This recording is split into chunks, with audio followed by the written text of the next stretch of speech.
What are the 3 habits you should begin, or several of the habits you should begin before your plastic surgery? My name is Kylie. I'm the owner of Sulinu, a cosmetic surgery nutrition company.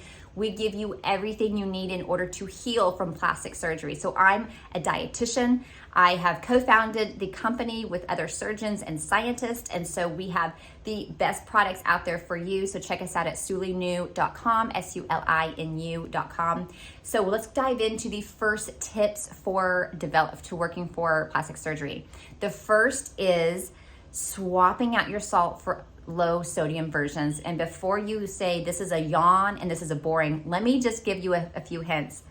Mrs. Dash is a company that's salt-free, and they have so many different flavors that you can season anything with. I mean, they have Mexican flavors, Greek flavors, they have an allspice flavor, they have a spicy flavor, they have everything you need. I think they even have like a Jamaican jerky that you can start seasoning your food with. You're wanting to have a low salt diet before surgery, because after surgery, you have to have a low sodium diet of about 1,500 to 2,000 milligrams.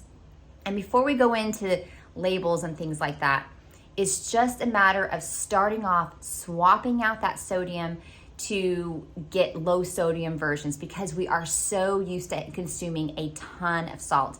What you're eating is so much more salt than what you think, all right? So that's the very first one. The second thing is to start cooking from home a few times a week, or just becoming more familiar. The reason being is that when you're eating out, even though they're telling you those calories and they're telling you that sodium, what you're eating at a restaurant, don't believe it. There's humans involved in there, and there's lots of human error. So don't be eating out. You want to eat at home. Eat out no more than twice a week. You want to start eating at home. It's going to take a little bit of a learning curve, but first of all, you'll save a ton of money, because eating out now and groceries are so expensive. But eating at home and just starting something simple at home, simple foods, simple recipes. Everything we do in our meal plans for surgery are put together simple meals. And so even before surgery in our pre-op meal plan, that is super easy as well. So just start trying to eat at home as much as possible. The third is to be physically strong. So you want to be as physically strong with walking. Try to start doing 7,500 steps a day, and doing Pilates 2 to 3 times a week. And I don't just tell you that so that you can recover or not be as sore, but I've noticed that my clients who are more physically active have less bruising and less swelling. I just noticed that across the board. The ones who were in the gym or they're just athletes, I just noticed that. And I think it's because their bodies are just so used to breaking down muscle and repairing it so quickly that they just bounce back quicker.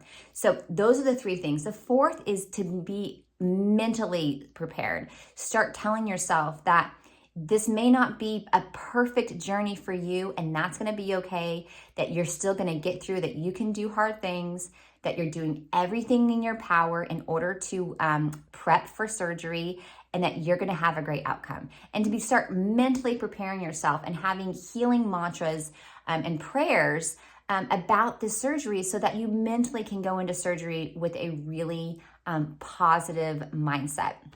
The fourth and the last one is to start expanding your protein palette.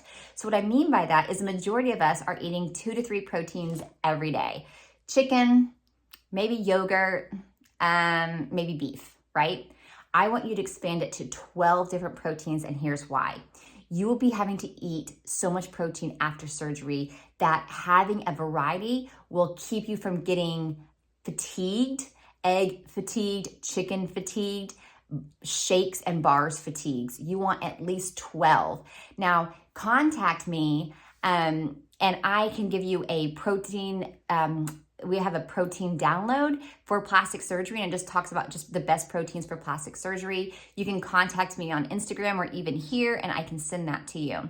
But getting 12 different proteins, and we're talking nuts and seeds and everything in order to prepare for surgery. Okay, well, that's all I have. Make sure you follow me today, like the comments and subscribe, and I will be telling you more things about how to prepare for surgery.